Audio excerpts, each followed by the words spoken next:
Sin quitarle ningún mérito a las llamadas mesas que se están llevando a cabo con el tema de López Mateos, o como yo le llamo López Martirios, bueno, pues en el programa de cambios convocamos a una serie de especialistas y llegaron a una conclusión. Sí hay solución en el tema de López Mateos. No es una solución mágica, no es un Harry Potter. Es simple y sencillamente reconocer que desde el origen todo estuvo mal. Desde el origen. Entonces, pues eso significa rehacerlo todo. Bueno, sería lo ideal, pero no se puede. El tema de segundos, terceros, cuartos y quintos pisos, olvídenlo. Eso no va a solucionar absolutamente nada. Es lo que yo le llamo la teoría de los panes. Si te ponen en la mesa un pan, pues te comes un pan. Si te ponen en la mesa 2 panes, pues te comes 2 panes. Si te ponen 3, te comes 3. Bueno, si la avenida tiene un carril, se llena. Si tiene 2, se llena. Si tiene 3, se llena. Y si tiene 4, se llena. Así de fácil. El asunto no es nada fácil porque hay muchas cosas alrededor que también desde el origen estuvieron mal hechas. Muchas residencias, muchos cotos, muchos fraccionamientos, llámalos como quieras, que el problema no es López Mateos. El problema es llegar a López Mateos. Cuando te tardas 15, 20, 30, 40 minutos en llegar a López Mateos, ahí empieza la segunda aventura. No hay nada, no hay absolutamente nada que solucione ese asunto. ¿Por qué? Porque simple y sencillamente fue la anarquía en su máxima expresión. Insisto, no le quito el mérito a las buenas intenciones, pero habría también que revisar a fondo qué se va a hacer en el futuro, porque aunque construyeran 20 carriles, tarde o temprano se van a llenar. La solución es hacer que la gente, entre más gente se transporte, menos vehículos vas a tener. Bueno, eso dice la teoría. Obviamente en la práctica habría que revisarlo, porque para eso se necesita, número 1, voluntad política. Número 2, se necesita un trabajo conjunto con todo lo que viene alrededor. Y número 3, se necesita también un cambio de cultura. Si tú quieres sufrir todos los días en López Mateos, vas a seguir sufriendo todos los días. El problema de López Martirios no solamente es el número de vehículos, sino que no hay servicios, sino que simple y sencillamente están todos a la deriva. ¿Por qué? Porque se hizo mal desde el origen y se están repitiendo las historias. ¿Quieres ver cómo es la solución? Bueno, pues tienes que ver el programa Cambios en el Facebook de Leonardo Schwebel y en Telediario Guadalajara YouTube. Pero sí hay solución. Nada más hay que poner las cosas en orden. Ahí les voy. Entre el viernes 17 y este lunes 20 de octubre, 4 mujeres asesinadas. No hablo de feminicidios porque luego a la mera hora de feminicidio, matanza y no sé qué, las cuentas no coinciden. Nos hacen creer que hay pocos feminicidios cuando lo que hay son muchas matanzas de mujeres. Estamos hablando de 4 en tan solo este fin de semana. 2 en Puerto Vallarta, 1 en Tlaquepaque y 1 en El Salto. En los 4 casos estamos hablando de matanza, pero además de matanza, estamos hablando de violencia extrema. Por ejemplo, en el caso de Tlaquepaque, una mujer con una bala en el cráneo. Así se termina la historia. En Puerto Vallarta, una bailarina de ballet folclórico de 22 años, 22, 23 años, murió a cuchilladas. Otra mujer, también en Puerto Vallarta, originaria de Nayarit, fue localizada sin vida en un motel allá en Puerto Vallarta. Y otra más en El Salto, con 3 horas de evolución cadavérica cuando fue encontrada. Esto fue en San José el Verde, en El Salto, Jalisco. Violencia extrema. Y ahí se acaba la historia. De estos 4 asesinatos hay un detenido. El caso de la mujer de ballet folclórico en Puerto Vallarta. Por lo menos 2 de esos 4 casos tienen que ver parejas. Por lo menos, porque hay que tomar en cuenta pues, que uno de esos asesinatos fue en un motel. Así que a lo mejor había algún tipo de relación. Entonces serían 3. Obviamente faltan los 2 casos por confirmar en relación tanto en Tlaquepaque como El Salto, bajo qué condiciones. Pero si tomamos en cuenta eso, de que son parejas o exparejas, entonces llegamos a otro nivel, a un nivel que tal vez convendría en algún momento dado analizar a fondo y decir cuántas de estas matanzas de mujeres, quien mata a esas mujeres, olvídense que sean feminicidios, quien mata a esas mujeres sean parejas o exparejas. Y esa es una historia común, esa es una historia recurrente, esa es una historia que nos lleva justamente a tres cosas. El enemigo en casa, número uno. Número dos, el enemigo en cualquier lugar.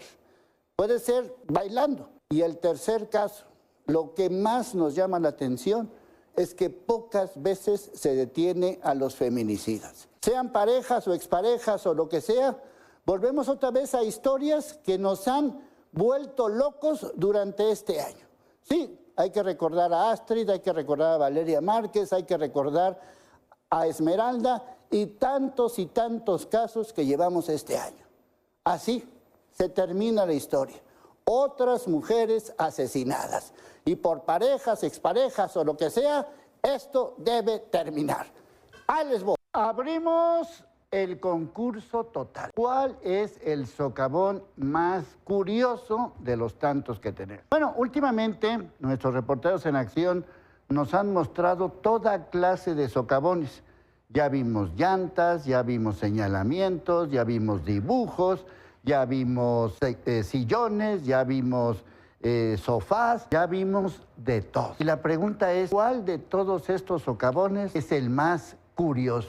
Bueno, éntrale al concurso porque creo que es la única manera en cómo podemos entretenernos en relación con los socavones, porque parece ser que a ninguna autoridad de ningún tipo en el área metropolitana de Guadalajara le importa un rotundo carajo lo que pasa con los socavones. Ya se cayó gente, ya se murió gente, ya esto, ya lo otro, y de todos modos no pasa absolutamente. Los tenemos chiquitos, grandotes, medianos, grandotototes, medianotes, gigantes y de todo. O sea, cuando viene un socavón, viene la creatividad mexicana para poner toda clase de señalamientos. Ahí están. Ya los hemos visto. ¿Cuál de todos estos es el mejor? Lo peor del caso es que nos acostumbramos a que no pasa nada. Nos acostumbramos a que pese a que denunciamos, pese a que exigimos, pese a que hay reportes, no pasa nada.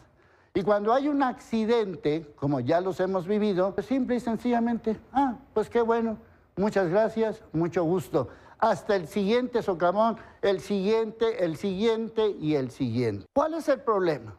¿Es un asunto de lluvias? No ha llovido. ¿Es un asunto del material? Pues de todos modos, aunque sea material nuevo, de todos modos se hacen. ¿Es un asunto particularmente del CIAPA que simple y sencillamente no hacen absolutamente nada? Miren, da lo mismo, porque podríamos hacer un concurso de quién es el verdadero culpable de que tengamos tanto hoyo, tanto bache, tanto socavón y tanta cosa. Yo nomás les recuerdo a nuestros queridos políticos que según el INEGI, el problema más grave en el área metropolitana de Guadalajara es el bache. Los baches, sí. Los baches están por encima inclusive de la violencia. Bueno, entonces se los pido, pues ya no sé cómo, con concursos de favores, gritando. ¿Cómo quieren que les diga que a la gente nos friega, que a la gente nos afecta, que la gente ya está hasta aquí de tener que soportar estos socavones, aunque le pongan curiosidades? ¿Cuándo demonios vamos a acabar con esto, con todo y mundial? Ahí les voy. Bueno, como dicen los clásicos de clásicos, se los dije y se los dije. Desde hace muchos años he estado señalando que hay varias irregularidades en el entorno de las concesiones de agua en el estado de Jalisco. Bueno, pues un reportaje publicado en Milenio revela no solamente eso, sino toda una acción relacionada con el tema del agua. Imagínate tener una concesión del agua supuestamente para uso agrícola. Este reportaje revela este cártel del agua desde Vicente Fox, que fue gobernador de Guanajuato y expresidente, pasando por varios exgobernadores y en el caso de Jalisco, Francisco Ramírez Acuña. Nada más y nada menos. Lo dije en su momento, sobre todo cuando estábamos con todo este brete relacionado con Arcediano, que había varias irregularidades en el entorno de las concesiones. Y ya más tarde también se confirmó lo que dije, sobre todo en el caso del aguacate. El aguacate se ha convertido en el tesoro verde, pero para obtener este tesoro verde, pues necesitas las concesiones del agua. Y ahí están metidos, pues entre otros, el expresidente del PAN, Marco Cortés, con cosas relacionadas con el aguacate, con el agua, con las concesiones en Jalisco, imagínense nada más. Bueno, esta investigación de Milenio revela que estos personajes del PAN fueron beneficiados con una veintena, es decir, más de 20 concesiones de Conagua en Guanajuato, Querétaro, Jalisco y Aguascalientes. Estamos hablando de varios exgobernadores como Miguel Márquez, como Luis Armando Reynoso Femat, Ignacio Loyola y desde luego Francisco Javier Ramírez Acuña. Tienen el control de 3.3 millones de metros cúbicos, que bueno, dicho de una manera más clara, estamos hablando del equivalente a una presa. De ese negocito estamos hablando. Nada más para que se den una idea, Francisco Ramírez Acuña, que fue gobernador del 2001 al 2006, cuenta con una concesión de 25,000 metros cúbicos, nada menos y nada más que en Tototlán. Ahora que hemos hablado de Tototlán por todas las inundaciones, pues Ramírez Acuña, que hoy es senador y que fue secretario de Gobernación, tiene que responder ante este tipo de situaciones. Estamos hablando de un cártel del agua, que no se nos olvide. Estamos hablando del tesoro de tesoros. Olvídense del tesoro de Moctezuma, las concesiones del agua. Aquí los panistas que están refundándose deberían de responder por qué están lucrando con nuestra agua desde 1996, cuando Ernesto Zedillo era presidente y toda esta bola que forman parte del cártel del agua del PAN. Te la voy a poner más fácil. ¿Te sabes tu CURP? Bueno, ahí vienen todos tus datos, tu nombre, tu fecha de nacimiento, de dónde eres, etcétera, etcétera. Durante mucho tiempo nos vendieron que esta CURP iba a ser como la identificación oficial. Ya sabemos que la identificación oficial esencialmente es el INE. Bueno, pues en el INE viene tu famoso CURP. Y cualquier persona lo puede sacar, cualquiera. Todos los trámites que has hecho a la hora de sacar una fotostática de tu credencial del INE y lo que sea, cualquier persona saca tu CURP. Cualquiera. ¿Cuántas veces has ido a hacer un trámite y en la papelería de la esquina, me da mi CURP, por favor? Y ahí te la sacan sin ningún problema. Ahora están inventando, bueno, ya desde hace tiempo están inventando una cosa que llaman CURP biométrica. Aquí en Jalisco se va a aplicar en los próximos meses y bueno, ya que andamos con ese tema y que hemos sacado varias notas al respecto, valdría la pena saber qué significa eso. Ahora con la CURP biométrica van a saber todos tus datos, tu estatura, tu color de ojos, cuánto mide tu nariz y todo lo que quieras y mandes. Y no solamente es eso, sino que además va a tener tus huellas y va a tener inclusive hasta tu sangre. ¿De qué tipo de sangre eres? ¿Tú crees que el gobierno va a hacer esto para beneficio nuestro? Ah, bueno, entonces, ¿para qué le hacemos al cuento? Este es un sistema de espionaje en su máxima expresión. Ahora sí que nos van a sacar todos los datos, espionaje por todos lados y van a saber absolutamente todo. El pretexto, dicen, es un tema de seguridad. Ese mismo pretexto lo he oído 1,000,000 de veces. 1,000,000 de veces. Y no ha resultado para nada. Ahora, esta es una solicitud de Estados Unidos hacia México para tener una base de datos de este tamaño de 130 millones de personas que vivimos en este país. Imagínate lo que eso significa.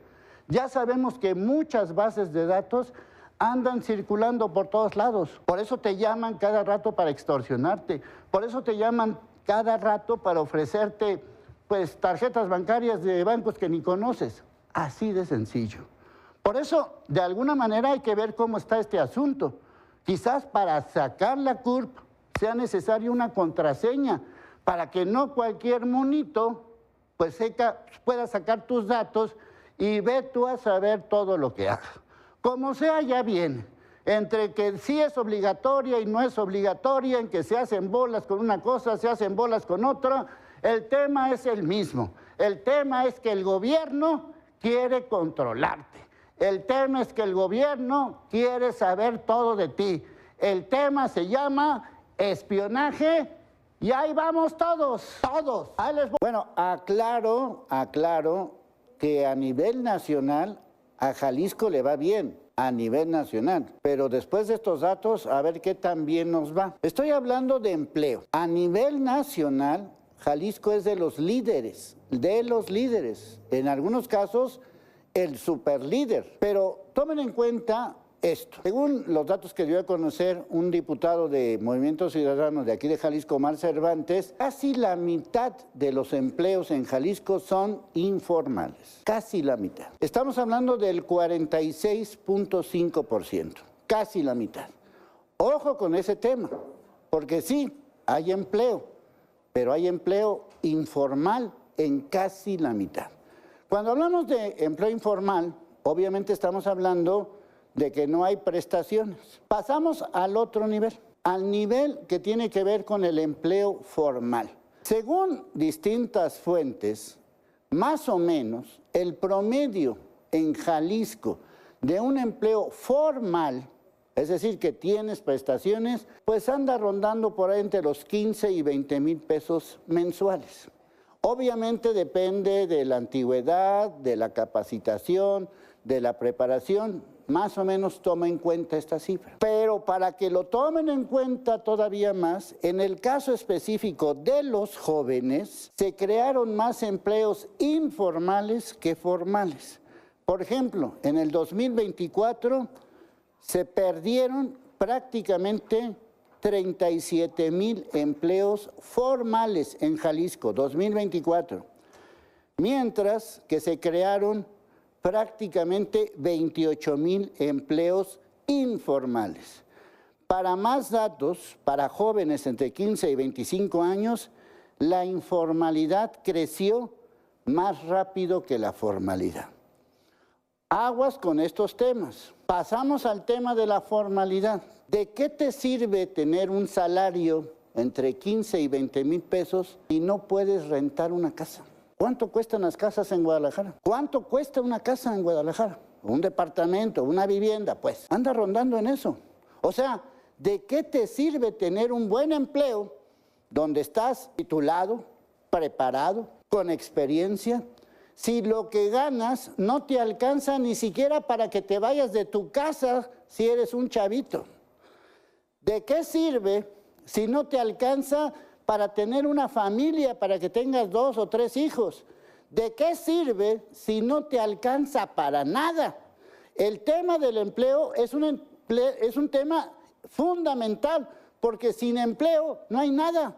Entonces trabajas para obtener un salario bajo, con prestaciones, pero casi la mitad no tiene prestaciones. Hay una crisis de empleo, insisto, y eso que a Jalisco le va bien, pero obviamente algo se tiene que hacer porque el futuro está de la patada. Pleito sigue con los famosos e imbéciles antivacunas contra quienes estamos a favor de la vacuna. Miren, en el caso específico del sarampión es una buena historia, ya la he contado muchas veces, pero vamos a seguir con este tema hasta aprender de qué demonios estamos hablando. La primera versión de la vacuna del sarampión fue en 1954 por John Enders y otros investigadores. 1954. De ese 1954 tuvieron que pasar prácticamente 20 años hasta que se desarrolló por medio de un laboratorio la vacuna que conocemos actualmente, 1971, es decir, muchos años. Esta vacuna es la que incluye la vacuna triple o en algunos casos la cuádruple, que ya deben de conocer todos. Y es la que se aplica y es la que de alguna manera está aprobada por todo el mundo. Nada más para que se den una idea, el sarampión mataba en aquellos años, 50, 40, 30, los que quieran, más de 2 millones de personas al año. 2.5 millones de personas al año en promedio. Gracias a las vacunas, porque ha habido distintos desarrollos, y a la vacuna actual, el desarrollo del sarampión disminuyó 95%. Para que quede más claro, en el caso específico de Jalisco, no se había presentado un caso de sarampión hace más de 30 años, 1994. Ahora, pues ya saben que no solamente va en aumento, no solamente Jalisco es el segundo lugar nacional en cuanto a casos, muy distante del primero, pero no deja de ser segundo lugar, y que ya llegó al área metropolitana de Guadalajara, principalmente en una escuela de Tlaquepaque, aunque ha habido otros casos también en Guadalajara.